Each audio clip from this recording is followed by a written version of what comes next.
Bonjour tout le monde, me voici aujourd'hui de nouveau avec Laetitia. Bonjour. Tu es autrice d'un livre génialissime qui s'affiche ici. Et aujourd'hui on va parler des troubles bipolaires. Qu'est-ce que c'est? Alors, un trouble bipolaire, c'est un trouble de l'humeur qui affecte le cerveau et qui va entraîner une mauvaise régulation de l'humeur, mais aussi des pensées, du niveau d'énergie et du comportement. Oui. Donc la personne qui est atteinte de trouble bipolaire va alterner entre des phases d'excitation, d'agitation qu'on va appeler des phases maniaques ou phases up, et également des phases de tristesse, de repli sur soi qu'on va appeler des phases dépressives ou phases down. Donc ça c'est la définition. Alors, et entre ces phases, il va y avoir des périodes d'euthymie, c'est-à-dire des périodes où l'humeur est normale. Ah d'accord, donc ça okay. c'est... Donc si on fait une courbe, ça fait un peu ça. Alors ça fait ça stabilise. Oui, c'est pas vraiment, du tout... c'est les montagnes russes, vraiment. Donc ça c'est la sens. définition typique de la bipolarité que tout le monde connaît à peu près, qu'on appelait avant la maniaco-dépression. Voilà. Et en fait, il y a quelques années, on s'est rendu compte que c'était pas si simple que ça, qu'il n'y avait pas qu'une forme de trouble bipolaire, mais plusieurs formes. Donc on s'est mis à parler de troubles bipolaires au pluriel. D'accord. Okay. Voilà. Et dans ce spectre de la bipolarité, on a la cyclothymie. Alors pourquoi je parle de la cyclothymie? Parce que c'est la forme du trouble bipolaire qui correspond majoritairement aux enfants avant 15 ans. D'accord. Alors qu'est-ce que c'est que la cyclothymie? On a plusieurs idées qui circulent sur idées reçues qui circulent sur la cyclothymie. La première, c'est que c'est pas de la bipolarité, c'est juste un tempérament. D'accord. Qu'est-ce que c'est qu'un tempérament? Un tempérament, c'est la façon dont notre cerveau a de percevoir et de traiter les émotions. Voilà.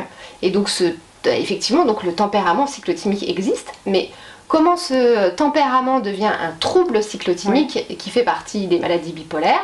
C'est à partir du moment où on va avoir des difficultés dans la vie quotidienne et que ça va devenir difficile dans plusieurs sphères, que ce soit par exemple pour les enfants à l'école, avec la famille ou avec les amis. Et à partir de ce moment-là, donc ce tempérament devient un trouble qu'il faut traiter et prendre en charge. D'accord. Voilà. Une autre idée reçue qui circule sur la cyclothymie, c'est que ça serait, on parle de bipolarité atténuée. Alors pourquoi on dit atténuée? Parce que en fait les phases vont être beaucoup moins hautes que dans la bipo typique et caricaturale et beaucoup moins basses également. Donc on va parler pour les phases hautes d'hypomanie et pas de manie.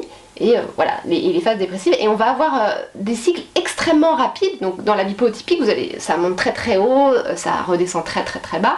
Là on va avoir des vagues en fait, donc des cycles extrêmement rapides au cours de la même journée et même parfois au cours de la même heure.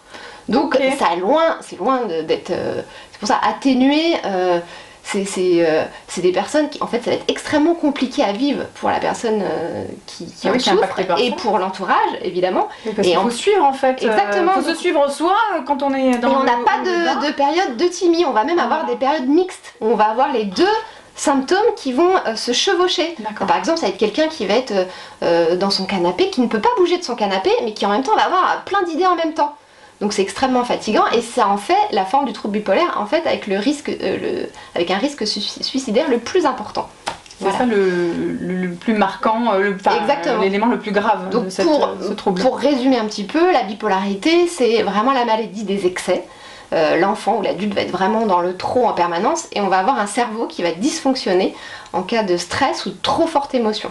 Et alors en plus de ça, parce que la cyclothymie existe aussi chez l'adulte, d'ailleurs c'est des adultes qui vont avoir énormément du mal à être diagnostiqués parce que souvent ils vont consulter quand ils vont pas bien, pas quand ils vont trop bien. Et puis c'est des adultes malgré tout qui vont réussir à fonctionner à peu près normalement, mais avec des parcours, mais ils vont avoir des parcours quand même avec beaucoup de ruptures.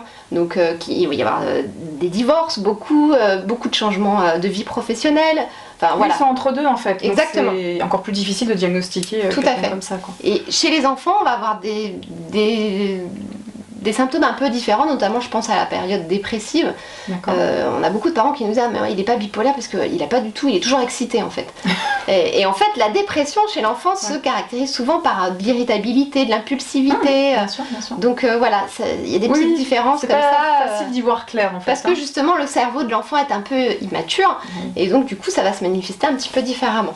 D'accord. Est-ce que tu penses on est comme ça ou est-ce que des facteurs extérieurs peuvent venir structurer l'enfant en cyclothymie, ou comment la science peut se positionner aussi là-dessus? Alors, en fait, on sait que la bipolarité, c'est multifactoriel. Alors, on est sûr qu'il y a une composante génétique. D'accord. Donc, on parle de vulnérabilité génétique. Oui, oui. C'est-à-dire que c'est pas héréditaire. C'est-à-dire que si on a un parent qui est bipolaire, on va pas forcément devenir bipolaire, mais on a un risque plus important. Oui, on a un terrain fragile. Voilà. Et après, c'est l'interaction avec l'environnement. Alors, l'environnement, c'est vraiment au sens très large. Parce que quand on pense environnement, on pense parents, la mère, toujours.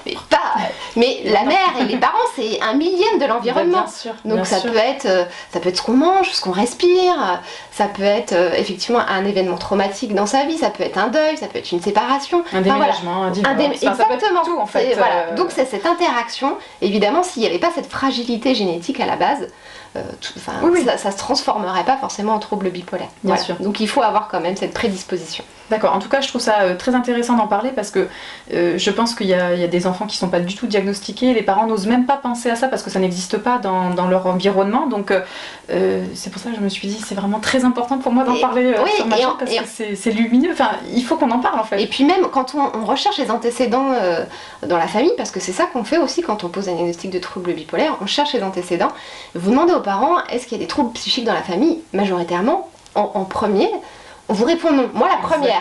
Exactement. Pourquoi? Parce que déjà c'est mal diagnostiqué aujourd'hui, mais ça l'était encore plus il y a quelques années. Et on n'y pense pas forcément, donc ça peut être. Donc on pose une question plus large aux parents. On leur demande s'il y a des personnes qui ont des dépressions, qui sont un peu marginales, s'il y a des addictions dans la famille, s'il y a eu des tentatives de suicide. Et là d'un coup, on n'a plus du tout la même réponse. C'est exactement ça, parce que moi spontanément je dirais non, et en fait bah oui si, je connais quelqu'un qui a fait une très longue dépression, les personnes alcooliques je vais pas les compter, enfin clairement oui en fait. Ouais, voilà, mais comme on l'a pas associé à quelqu'un qui a été hospitalisé, voilà, qui a été diagnostiqué fou dans les années je sais pas combien. C'est exactement ça. Oui, on se dit que oh non, en fait si, carrément quoi. Ouais, voilà. Donc, oui, toutes les familles ont des fragilités de toute façon, c'est normal.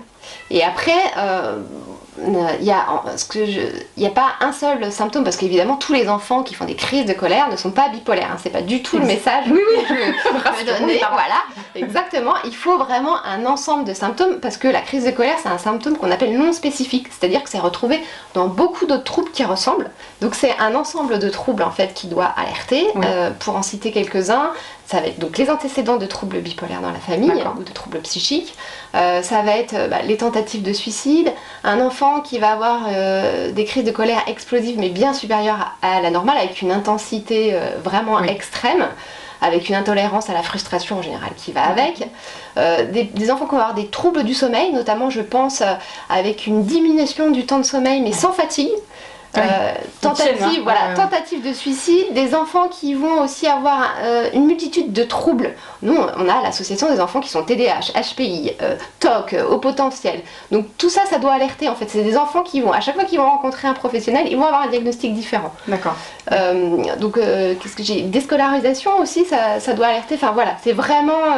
Oui, des bases d'observation qu'on devrait avoir, mais il devrait y avoir une grille de lecture pour tous les parents et tous les professionnels de l'enfance, parce que ça, là, ce que tu me décris, moi, en tant qu'éducatrice de rue, bien sûr que j'en vois des enfants qui pourraient avoir ce diagnostic.